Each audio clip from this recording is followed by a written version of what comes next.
ओम शांति। आज का अव्यक्त महावाक्य 20 सितंबर 1971 से लिया गया है, जिसका शीर्षक है रूहानी स्नेही बनो।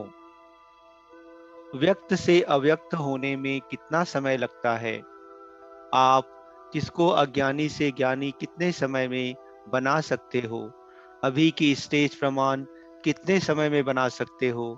अपने लिए क्या समझते हो? कितने समय में बना सकते हो? बनने वाले की बात दूसरी रही, लेकिन जो बनने वाला अच्छा हो, उनको आप अपने पावर अनुसार कितने समय में बना सकते हो? अभी अपनी स्पीड का मालूम तो होता है ना? समय प्रमाण अभी अज्ञानी को ज्ञानी बनाने में कुछ समय लगता है, वह भी इसलिए क्योंकि बनाने वाले अपने को अव्यक्त रूप बनाने में अभी तक बहुत समय ले रहे हैं। जैसे जैसे बनाने वाले स्वयं एक सेकंड में व्यक्त से अव्यक्त रूप में स्थित होने के अभ्यासी बनते जाएंगे, वैसे ही बनने वालों को भी इतना जल्दी बना सकेंगे। कोई देवता धर्म की आत्मा ना भी हो, लेकिन एक सेकंड में किसको जीवन मुक्ति का वरदान देने के निमित्त बन जाएंगे। सर्व आत्माओं को मुक्ति का वरदान आप ब्राह्मणों द्वारा ही प्राप्त होना है। जैसे मशीनरी में कोई चीज डाली जाती है, तो जिस तरफ जाने की चीज होती है, वह उस रूप में और उसी तरफ ऑटोमेटिकली एक सेकंड में बनती जाती है और निकलती जाती है, क्योंकि मशीनरी की स्पीड तेज होने के कारण एक सेकंड में जो जहां की होती है, वहां की हो जाती है। जिसको जो रूप लेना होता है, वह रूप लेते जाते हैं। यह रूहानी मशीनरी फिर कम है क्या? इस मशीनरी द्वारा आप एक सेकंड में मुक्ति वालों को मुक्ति, जीवन मुक्ति वालों को जीवन मुक्ति का वरदान नहीं दे सकते हो, जबकि आप हो ही महादानी और महाज्ञानी, महायोगी भी हो, जबकि लिखते भी हो एक सेकंड में अपना जन्म सिद्ध अधिकार प्राप्त कर सकते हो। क्या ऐसे ही लिखते हो व बोलते हो? यथार्थ बात है, तब तो लिखते व बोलते हो ना।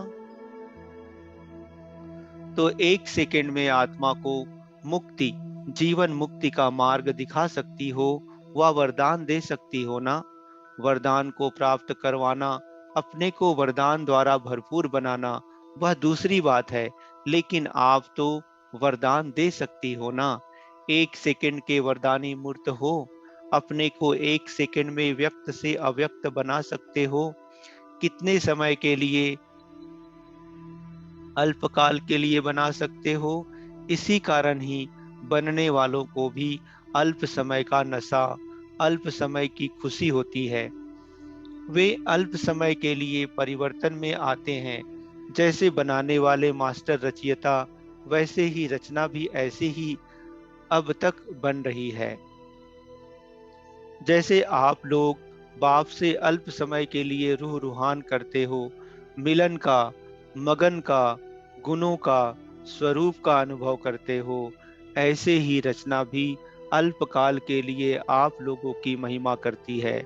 अल्प समय के लिए मिलने जुलने का संबंध रखते हैं, अल्प समय के लिए खुद अनुभव करते हैं, गुणगान करते हैं व कभी कभी इस प्राप्त हुए अनुभव को वर्णन करते हैं। तो इसका कारण कौन? मीटिंग में अनेक कारण को मिटाने का प्रोग्राम बनाया। अगर इस कारण का निवारण कर लो, तो और सभी कारण ऐसे ही समाप्त हो जाएंगे जैसे कि थे ही नहीं। तो मूल कारण यही है, सदा बाप के स्नेह और सहयोग में रहने से सर्व आत्माएं आपके स्नेह में सहयोगी स्वतः ही बन जाएंगी। सुनाया था ना कि आज आत्माओं को सर्व अल्पकाल के सुख शांति के साधन है, लेकिन सच्चा स्नेह नहीं है। स्नेह की भूखी आत्माएं हैं। अन्न और धन शरीर के तृप्ति का साधन है, लेकिन आत्मा की तृप्ति रूहानी स्नेह से हो सकती है, वह भी अविनाशी हो। तो स्नेही ही स्नेह का दान दे सकते हैं।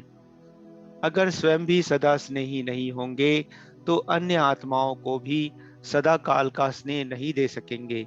इसलिए सदा स्नेही बनने से स्नेही स्नेह में आकर स्नेही के प्रति सभी कुछ न्यौछावर व अर्पण कर ही देते हैं। स्नेही को कुछ भी समर्पण करने के लिए सोचना व मुश्किल होना नहीं होता है। तो इतनी जो बहुत बातें सुनते हो, बहुत मर्यादाएं व नियम सुनते सुनते यह भी सोचने लगते हो कि इतना सभी करना पड़ेगा। लेकिन यह सभी करने के लिए सभी से सहज युक्ति व सर्व कमजोरियों से मुक्ति की युक्ति यही है कि सदा स्नेही बनो। जिसके स्नेही है उस स्नेही के निरंतर संग से रूहानियत का रंग सहज ही लग जाता है। अगर एक एक मर्यादा को जीवन में लाने का प्रयत्न करेंगे तो कहाँ मुश्किल कहाँ सहज लगेगा, और इसी प्रैक्टिस में व इसी कमजोरी को भरने में ही समय बीत जाएगा। इसलिए अब एक सेकंड में मर्यादा पुरुषोत्तम बनो। कैसे बनेंगे? सिर्फ सदा स्नेही बनने से, बाप का सदैव स्नेही बनने से, बाप द्वारा सदा सहयोग प्राप्त होने से मुश्किल बात सहज हो जाती है। जो सदा स्नेही होंगे उनकी स्मृति में भी सदा स्नेह ही रहता है। उनकी सूरत से सदा स्नेही की मूर्त प्रत्यक्ष दिखाई देती है। जैसे लौकिक रीति से भी अगर कोई आत्मा किस आत्मा के स्नेह में रहती है तो फौरन ही देखने वाले अनुभव करते हैं कि यह आत्मा किसके स्नेह में खोई हुई है। तो क्या रूहानी स्नेह में खोई हुई आत्माओं की सूरत स्नेही मूर्त को प्रत्यक्ष नहीं करेगी? उनके दिल का लगाव सदैव उस स्नेही से लगा हुआ रहता है। तो एक ही तरफ लगाव होने से अनेक तरफ का लगाव सहज ही समाप्त हो जाता है। और तो क्या, लेकिन अपने आप का लगाव अर्थात देह अभिमान अपने आप की स्मृति से भी सदैव स्नेही खोया हुआ होता है। तो सहज युक्ति व विधि जब हो सकती है तो क्यों नहीं सहज युक्ति विधि से अपनी स्टेज की स्पीड में वृद्धि लाती हो। सदा स्नेही एक सर्वशक्तिमान के स्नेही होने के कारण सर्व आत्माओं के स्नेही स्वतः बन जाते हैं। इस राज को जानने से राज युक्त, योग युक्त व दिव्य गुणों से युक्त युक्त बनने के कारण राजयुक्त आत्मा सर्व आत्माओं को अपने आप से सहज ही राजी कर सकती है। जब राजयुक्त नहीं होते हो तब कोई को राजी नहीं कर सकते हैं। अगर उनकी सूरत व साज द्वारा उसके मन के राज को जान जाते हैं तो सहज ही उसको राजी कर सकते हैं। लेकिन कहाँ कहाँ सूरत को देखते, साज को सुनते, उनके मन के राज को ना जानने के कारण अन्य को अभी भी नाराज करते हो, वह स्वयं नाराज होते हो। सदा स्नेही के राज को जान राजयुक्त बनो। अच्छा, भविष्य में विश्व के मालिक बनना है यह तो पता है ना, मगर अभी क्या हो? अभी विश्व के मालिक हो व सेवाधारी हो। अच्छा, ओम शांति।